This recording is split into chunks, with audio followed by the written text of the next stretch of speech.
Well, hello there. It's Tuesday. Yeah. So I went for my eye test yesterday. It wasn't an eye test as such. They just put drops in your eyes and then they make you sit in the waiting room for a couple of minutes while the eye drops do their magic. And then they take pictures of the inside of your eyeball. It's not very pleasant, but it's over and done with pretty quickly. But the thing is, you're not allowed to drive for a few hours afterwards. So it's always good to have someone taking you along. But boy, was the car parks busy yesterday. Lady Sarah had to drop me off outside, and then she had to look for a car park. We visited 2 car parks, and both of them were full. I think she ended up going to an overflow car park somewhere, but she didn't have to pay. So that was rather good. But it's such a pain in the neck getting to a hospital these days. It's almost like you've got to set off half an hour before your appointment so you can find a parking space. Anyway, she got parked up and I got a lift home after my eyes were done. So that's okay. The dog is, having had a few days with him, it's really sad. Really sad to see him decline so quickly. He was quite alert when I last went away in December. He was quite alert and active, and now he sits in his bed all day. He doesn't like to be picked up. He gets rather cross when you try and pick him up. He used to follow me upstairs and sit in the bathroom while I was having a shower, but that no longer happens. He can't get up the stairs, so he just stays in his bed. Well, I've been giving him, this is not a recommendation, I don't recommend that you do it for your dog, but you have to know your dog. I've actually been giving him half a paracetamol in the mornings and one at bedtime, just to help ease the pain, because he really is in distress. I don't know what the best thing to do is, but he doesn't seem to be in pain. He just seems uncomfortable, if that makes any sense. But after his paracetamol, about an hour, he does perk up a little bit, so that's okay. I mean, I don't know what to do really. We're going to take it. When we went to the vets, they said it's more likely to cost £6,000 to have him sorted, and then there's no guarantee that he'll survive. And I haven't got that kind of money. Not even with the insurance. With the insurance, it's still going to cost an absolute arm and a leg to get him fixed. You know, they would want £2,500 off me, I think I said. But anyway, let's get on to more cheerful things. I've got some polarizing filters to this little camera now. They were quite cheap.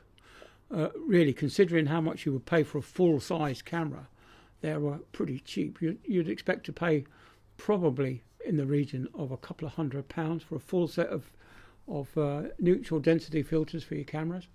I know for the GoPro, the neutral density camera filters they're pretty expensive. So that's one of my reluctance to come away from the GoPro. And of course, the Osmo Action 4 has a different lens. So this one's a polarizing filter on this one, but it's clear. Same with the this one on here. That's a polarizing lens, but that's clear. But I do have, I can't get a clear polarizing lens for this. So all the time the weather's pretty dismal. Anyway, horrid. It's I'm going to stick with this one. Anyway, getting on to that letter that I received from one of my followers, the lovely lady that lives in the UK. She sent me this lovely letter, and boy was it a page turner. It's absolutely incredible what the Met Police were getting up to. Now, this lady spent a lot of time working with the Met Police, and she's got some stories to tell. What I would recommend is that she finds a ghostwriter. If she can't write, although she was quite eloquent in her writing, if she hasn't got she can get a ghostwriter and write a book, get it in a book, and see if the TV pick it up. Because that incident that you told me about with that RTA, that would probably make a good story. And if half of what you told me is true, I'm absolutely shocked. I'm convinced that the police are really not fit for purpose these days.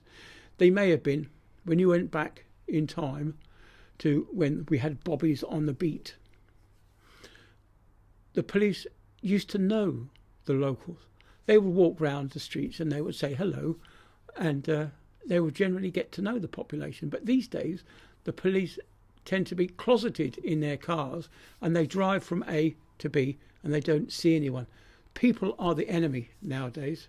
Everyone is a criminal, and it's just a matter of time before they've caught you.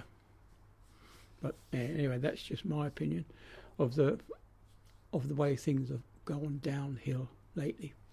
Anyway, so I rambled on again for another 5 minutes, so I'll try and bang this one out before the sun goes down. It's about midday at the moment, and it's pretty miserable. Like I say, there's not much blue up there.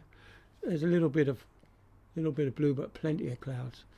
So there's not much point going out because I can't take much photography, and because of the weather, really.